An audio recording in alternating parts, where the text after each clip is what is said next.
natin ngayong puno ng negatibo at politika, samahan niyo akong huminga at sasamahan ko kayo sa lugar kung saan ako ay payapa. Tara na at gumawa ng alaala dito sa paraiso ng Binga. Higit na mahalaga ang aming kultura, ang aming mga kwento, at mga taong patuloy na nangangarap at lumalaban araw-araw. Sa bawat sulok ng Binga ay isang paanyaya, hindi lamang para makita, kundi dapat maranasan.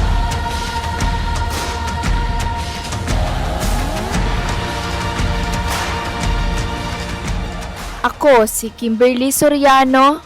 San man ako dalhin ang aking pangarap, hinding-hindi ko makakalimutan ang lugar na humubog sa akin, ang aking tahanan at paraisong barangay Binga.